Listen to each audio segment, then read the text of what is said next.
Assalamualaikum warahmatullahi taala wabarakatuh. Saya Ustaz Abdullah Idris daripada perawatislam.com.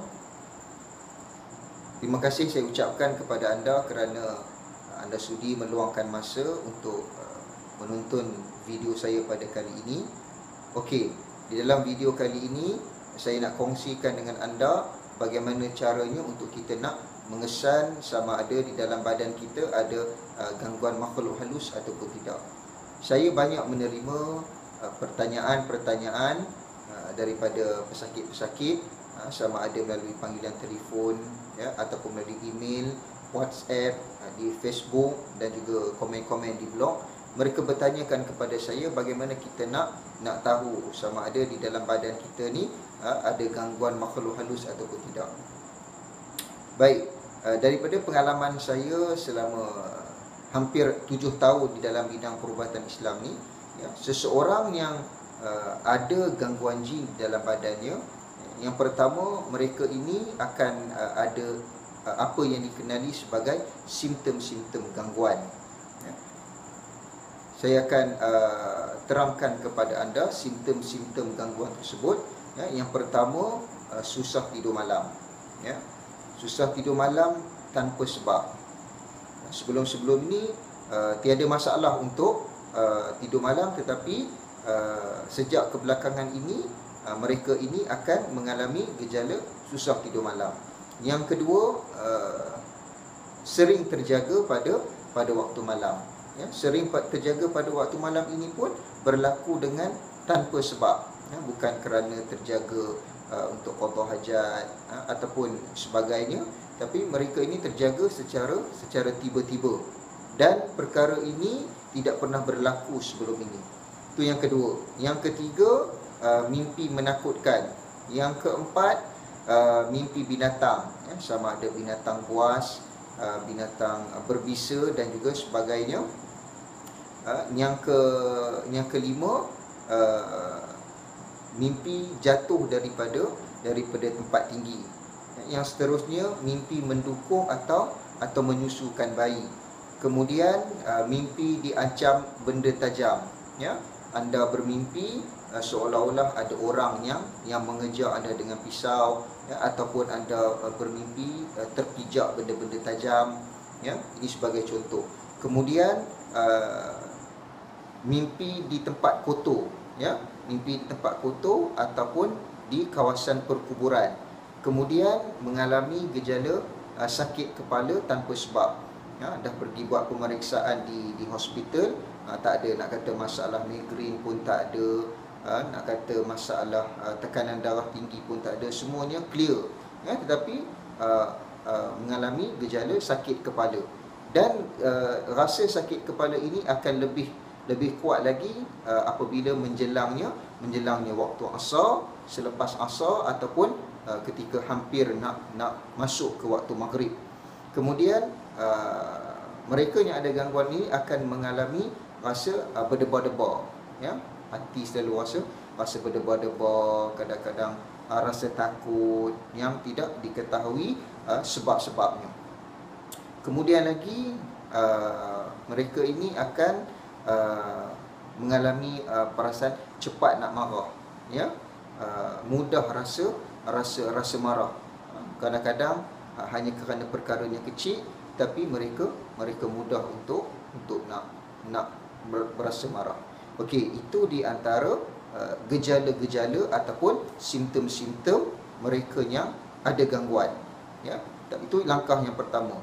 Yang kedua, untuk kita nak memastikan sama ada simptom-simptom yang dialami tadi adakah berpunca daripada gangguan makhluk halus ataupun tidak, ya, kita kena pastikan dengan cara sama ada dua cara. Ya, yang pertama, kita berjumpa dengan mana-mana perawat Islam, ya, yang saya mencadangkan perawat yang mengamalkan kaedah ruqyah syar'iyah, ya. Mereka membacakan ayat-ayat Al-Quran. Sama ada kita pergi berjumpa dengan perawat ataupun kita boleh lakukan sendiri di rumah. Untuk melakukan sendiri di rumah, anda boleh sama ada anda membeli CD bacaan ayat ruqyah ataupun anda download daripada internet, kemudian anda dengar. Ya, anda dengar tu, saya mencadangkan anda dengar dengan memakai earphone, ya, supaya bacaannya lebih jelas dan anda lebih fokus kepada bacaan tersebut. Apabila anda melakukan perkara ini, sama ada anda pergi berjumpa dengan perawat ataupun anda mendengar bacaan ruqyah, ya, jika benar simptom-simptom yang anda alami tadi, ya, berpunca daripada gangguan makhluk halus, apabila anda mendengar bacaan ruqyah, ya, anda akan mengalami tindak balas. Ya, ketika dirawat, sama ada dirawat dengan berjumpa dengan perawat ataupun anda mendengar bacaan-bacaan ruqyah, itu dipanggil tindak balas gangguan, ya, ataupun tindak balas rawatan. Tindak balas ini berlaku disebabkan jin di dalam badan, yang berada di dalam badan kita merasa tidak selesa. Ya. Sebelum kita rawatan, itu dipanggil sebagai simptom ataupun gejala. Okey. Daripada pengalaman saya, ya, itu tanda orang yang ada gangguan. Okey, yang seterusnya, macam mana kita nak tahu sama ada gangguan itu sudah keluar, ya, daripada badan kita ataupun belum. Okey, daripada pengalaman saya, sebab itu saya lebih menggalakkan sekiranya benar anda ada gangguan, ya, katakanlah anda mempunyai gejala-gejala yang saya sebutkan tadi, dan kemudian apabila anda mendengar bacaan ruqyah, anda mengalami tindak balas. Ya, tindak balas ni mungkinlah ketika bila anda mendengar bacaan ruqyah itu anda menjadi berpeluh, ataupun rasa berdebar-debar semakin kuat, ataupun rasa sakit kepala semakin kuat. Saya mencadangkan supaya anda pergi berjumpa dengan perawat. Ya. Okey, apabila perawat melakukan rawatan kepada anda, ya, berdasarkan gejala-gejala yang anda alami tadi. Sebagai contoh, katakan anda susah untuk tidur malam.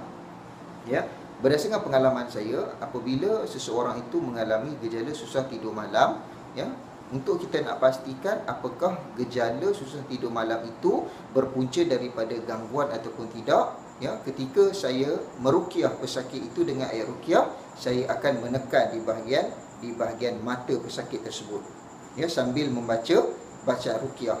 Ya, apabila saya membaca bacaan ruqyah sambil menekan di bahagian mata pesakit tersebut, sekiranya, ya, pesakit itu dia merasa sakit, ya, ada pesakit yang beritahu pada saya dia merasa sakit, ada yang merasa panas, ada yang merasa seperti dicucuk oleh benda tajam, ya, apabila mengalami gejala-gejala begitu, itu menunjukkan memang sahlah di dalam badan anda ada gangguan. Ya. Dan sekiranya apabila anda dirawat, anda muntah sebagai contoh, ya, itu menunjukkan kemungkinan gangguan yang anda alami adalah berpunca daripada sihir yang dihantar kepada anda. Okey, seterusnya, ya, selepas beberapa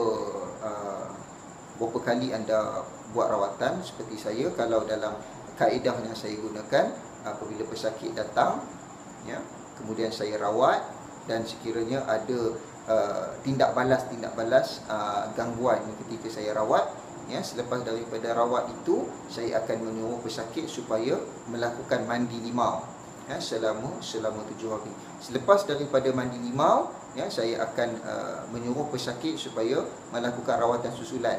Tujuan rawatan susulan ialah kita nak kesan sama ada di dalam badan pesakit tadi masih ada gangguan ataupun tidak.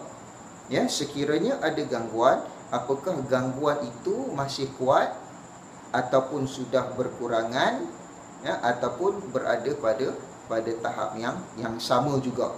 Ya, sebab itu pentingnya untuk melakukan rawatan susulan.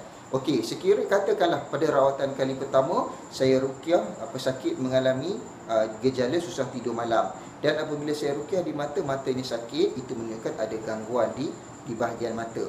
Ya, untuk rawatan susulan selepas daripada mandi limau, apabila saya scan balik untuk kali kedua, dan apabila saya ruqyah di bahagian mata, di matanya tidak lagi mengalami rasa sakit seperti pada rawatan yang pertama, itu menunjukkan insya-Allah gangguan di bahagian mata sudah kalau dia langsung tidak rasa sakit, kemungkinan gangguan tu sudah tiada. Dan tengoklah pula pada gejala, apakah dia masih mengalami susah tidur malam, ataupun suka terjaga tengah malam, ataupun tidak. Ya.